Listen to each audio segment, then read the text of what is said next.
नमस्कार दोस्तों, मैं राज पांडे। आप देख रहे हैं आरसीएम टुडे। आइए जान लेते हैं अभी की बड़ी खबर, मुख्य समाचार के बारे में। अभी की लेटेस्ट अपडेट के बारे में बात करेंगे, पूरी खबर विस्तार से देंगे।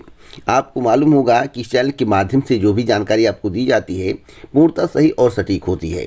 उसी क्रम में आज की 10 बड़ी खबरों के बारे में बात करेंगे। जो भी जानकारी दूंगा सही और सटीक दूंगा।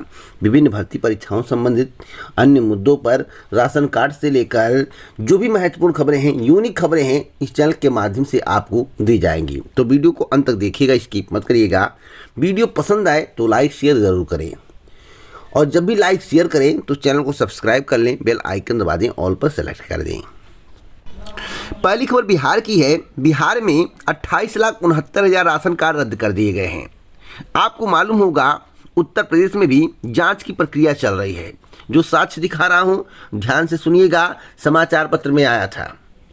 आपको यह भी मालूम होगा कि उत्तर प्रदेश में भी बीजेपी की सरकार है, बिहार में भी बीजेपी की सरकार है, केंद्र में भी बीजेपी की सरकार है। राशन का द्वार केंद्र से खुलता है और राज्य में मिलता है, आपको मालूम होना चाहिए।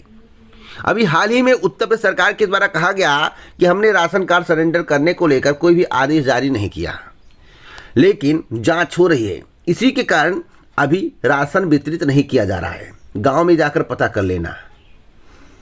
डुग्गी पिटवाई जा रही है कि अगर आप राशन कार्ड सरेंडर नहीं करेंगे तो 24 रुपये किलो की दर से गेहूं, 32 रुपये किलो की दर से चावल, मार्केट भाव से तेल, नमक, चीनी, चना वसूली की जाएगी। मैं खुद नहीं बोल रहा हूं, मेरे पास रिकॉर्ड है, मैं वीडियो आपको दिखा सकता हूं।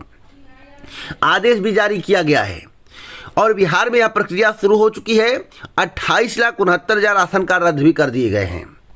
अब मैं आपको बताता हूं कि समस्तीपुर में 2,46,000 राशन कार्ड रद्द किए गए हैं। 31 मई तक अभियान चलेगा और उत्तर प्रदेश में 1 जून से अभियान चलेगा। अभी साक्ष्य दिखाऊंगा और राशन कार्ड रद्द होंगे। अब मैं आपको दिखाता हूं एक और खबर उन्नाव की है, समाचार पत्र में छपा हुआ था। बाइक और रंगीन टीवी वालों को भी सरेंडर करना होगा राशन कार्ड। तो आखिरकार सरकार किस तरह से कह रही है कि हमने सरेंडर करने के लिए कोई भी आदेश जारी नहीं किया।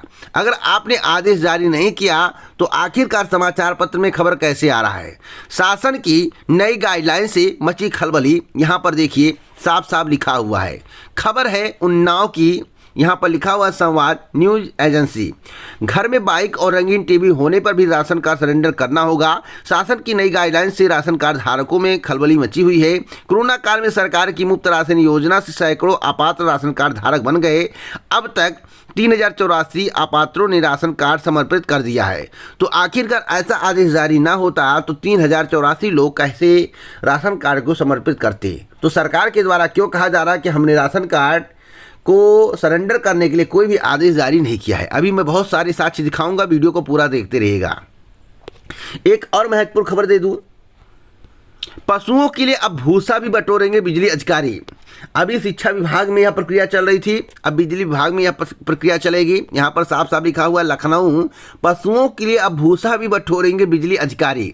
बिजली अफसरों को अब आपूर्ति व्यवस्था, राजस्व वसूली और बिजली चोरी जैसे कामों के साथ साथ पशुओं के लिए भूसा भंडारण का भी जिम्मा सौंपा गया है। इसके लिए बाकायदा पत्र जारी करके उपखंड अधिकारियों यानी कि एसडीओ के लिए भूसा दान साप्ताहिक लक्ष्य भी तय किया गया है। यानी कि आपको गांव-गांव जाकर भूसा भी बटोरना पड़ेगा, एकत्रित करना पड़ेगा। यह भी खबर आपके लिए बहुत ही महत्वपूर्ण था, मैं बता रहा हूँ, बहुत ही अच्छी खबर बता रहा हूँ। अगली अपडेट है, नौकरी गई, किसान सम्मान निधि भी गई। आपको बताना चाहता हूं, नुकसान उठाने वालों में शिक्षा मित्रों की अधिक संख्या है। सहायक अध्यापक समायोजन के दौरान कट चुका था आयकर, अब पात्रता के दायरे में से बाहर, यहाँ की पात्रता के दायरे से बाहर। अब यहाँ पर देखिए लिखा हुआ है कि 2000 से अधिक किसानों के सामने नया संकट खड़ा हो गया है। उनकी नौकरी तो पहले ही जा चुकी है, अब वह किसान सम्मान निधि से भी वंचित हो गए हैं। उल्टे उन्हें वसूली का नोटिस भेजा गया है। यानी कि जो सम्मान निधि 2-2 हज़ार रुपये दिया गया था वह भी वसूली किया जा रहा है, उसका नोटिस आ रहा है। और मेरे जानने वालों में कई के पास नोटिस आया है। मैं जानकारी कलेक्ट करने के बाद दे रहा हूं, इसलिए साक्ष्य भी आपको दिखा रहा हूं। समाचार पत्र में खबर आया हुआ है, अमर उजाला की खबर है, आप समाचार पत्र उठाकर देख सकते हैं। अब इनसे वसूली होगी, किस तरह से वसूली कर पाएंगे, क्या होगा, या तो वक्त बताएगा। जो भी जानकारी होगी इस चैनल के माध्यम से दी जाएगी। बस इतना कहूँगा कि वसूली की प्रक्रिया चल रही है और राशन कार्ड सरेंडर को लेकर जो खबरें आ रही हैं वह पूर्णतः सत्य है। राशन कार्ड सरेंडर किए जा रहे हैं। एक और महत्वपूर्ण खबर दे दूं राजस्थान को लेकर। देखिए, राजस्थान सरकार के द्वारा कार्रवाई की जा रही है और राजस्थान सरकार ने पहले ही कह दिया है कि बेरोजगारी के कारण पेपर लीक होता है। जब बेरोजगारी चरम पर होगी तो पेपर लीक की घटनाएं सामने आएंगी। आपको बता दें, पेपर लीक मामले का मुख्य आरोपी मोहनलाल गिरफ्तार कर लिया गया है। कांस्टेबल भर्ती परीक्षा का मामला है, तो कार्रवाई की जा रही है, लेकिन उन्होंने स्पष्ट कर दिया कि पेपर लीक क्यों होता है, इसका रीजन क्या है, बेरोजगारी। जब देश में बेरोजगारी होगी, चरम पर होगी, तो पैसा कमाने के लिए या नौकरी पाने के लिए अलग अलग से गलत तरीके का हथकंडा अपनाते हैं युवा, जिससे उन्हें नौकरी मिल जाए, पैसा मिल जाए, और बाद में धरे जाते हैं। लेकिन उस समय ऐसा काम कर देते हैं और सरकार की बदनामी होती है और बेरोजगार युवा जेल की चक्की पीसते हुए नजर आते हैं। तो सरकार ने जो कहा, बहुत ही अच्छी बात कही है कि बेरोजगारी के कारण पेपर लीक होता है, लेकिन पेपर लीक का मुख्य आरोपी जो है मोहनलाल गिरफ्तार कर लिया गया है। अब इससे पूछताछ होगी, इसके तार कितने बड़े हैं, इस पर जानकारी सभी को मिल पाएगी। अगली अपडेट है पेपर लीक को लेकर जो है कांस्टेबल भर्ती परीक्षा के संबंध में स्ट्रांग रूम से पेपर लीक करने वाला सरगना को दिल्ली से पकड़ा गया, यानी कि मोहनलाल को दिल्ली से गिरफ्तार किया गया था। अब इनसे पूछताछ होगी, इनके कई लिंक होंगे, इनके मित्रों के कई लिंक होंगे, इनके साथियों के कई लिंक होंगे, इससे बहुत बड़ा खुलासा हो सकता है। अगली अपडेट है राशन कार्ड को लेकर। जैसा कि भी मैं चर्चा कर रहा था, लिखा हुआ 1 जून से राशन कार्ड का घर घर सत्यापन होगा।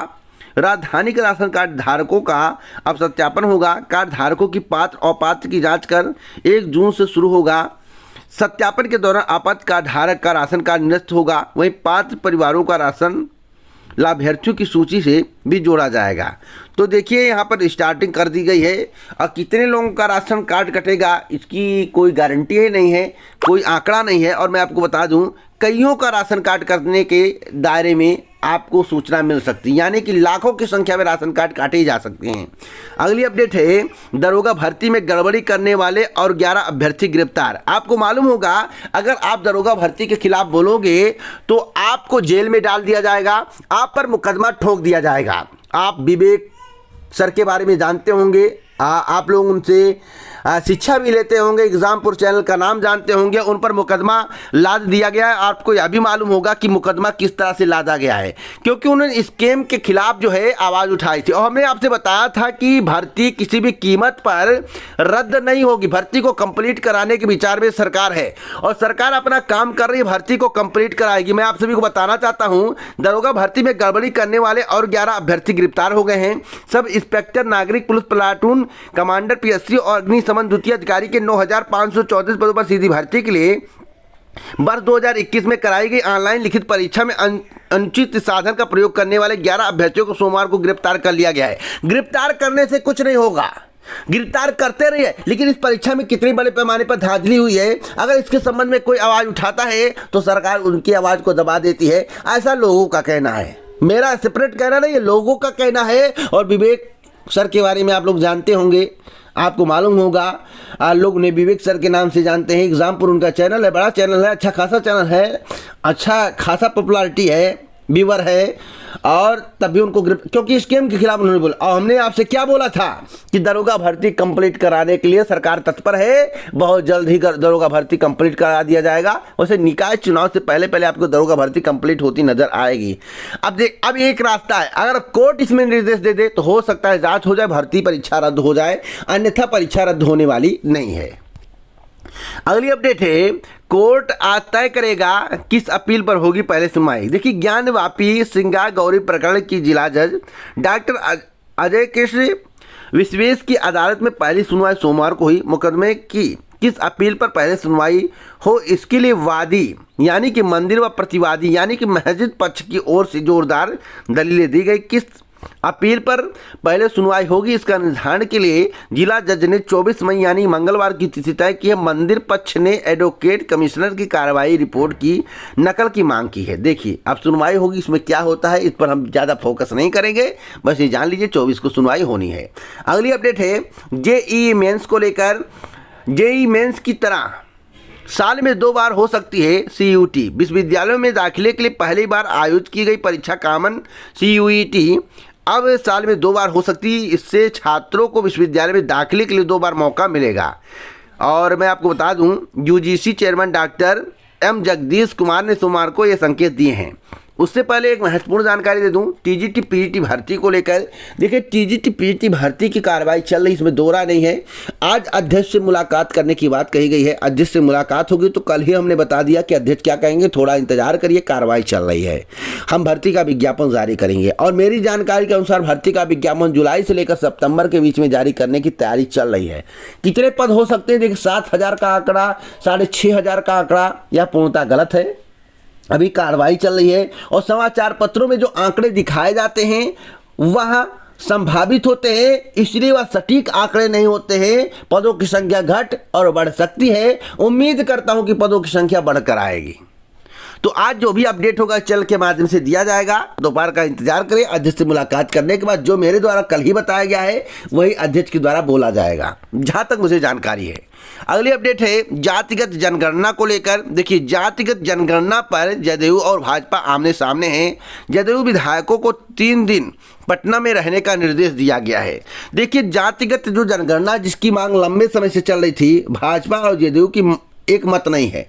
सहमति न बनने के कारण बैठक असफल रहा और खटपट होता नजर आ रहा है। और मैं आपको बताना चाहता हूं, जदयू चाहती है कि जातीय जनगणना हो, लेकिन बीजेपी का क्या इस पर संकेत है? अगर बीजेपी का संकेत साथ होता तो यह बैठक असफल नहीं होता और मत एक जैसा होता। तो आपको क्या लगता है कि जदयू और भाजपा में दरार पड़ सकती है? आप लोग अपनी राय कमेंट बॉक्स में जरूर दें। अगली अपडेट है अभिभाषण के दौरान सभा का सदन में भारी हंगामा। देखिए, विपक्ष का काम सपा के द्वारा किया जा रहा है। अब हंगामा क्यों किया गया? बेरोजगारी के मुद्दे को लेकर, महंगाई के मुद्दे को लेकर। अब कोई ऐसा मुद्दा नहीं था जिसके कारण हंगामा हुआ। तो यह सभी को मानना पड़ेगा कि बेरोजगारी चरम पर है, यह बात किसी से छुपी नहीं है। महंगाई भी चरम पर है, यह बात किसी से छुपी नहीं है। 100 रुपये तेल के दाम बढ़ा दिए जाएं, मैं एग्जाम्पल बता रहा हूँ, 100 रुपये तेल के दाम बढ़ा दिए जाएं और 10 रुपये घटा दिए तब भी 90 प्लस में है। 10 रुपये तेल के दाम बढ़ा दिए जाएं और 7 रुपये घटा दिए जाएं तब भी 3 प्लस में है। 15 रुपये तेल के दाम बढ़ा दिए जाएं और 10 रुपये घटा दीजिए तब भी हम 5 रुपये प्लस में हैं। यानी कि 15 रुपये बढ़ाइए और 5 रुपये घटाइए, 10 रुपये बढ़ाइए और 7 रुपये घटाइए तब भी 3-5 हम प्लस में। तो बताइए 3-3-3 करके अगर हम देखें तो एक दिन पेट्रोल का दाम क्या होगा, डीजल का दाम क्या होगा, आप लोग सोच सकते हैं। तो महंगाई और बेरोजगारी पर समाजवादी पार्टी के द्वारा, उनके विधायकों के द्वारा हंगामा किया गया, जैसा कि आप तस्वीर में देख सकते हैं।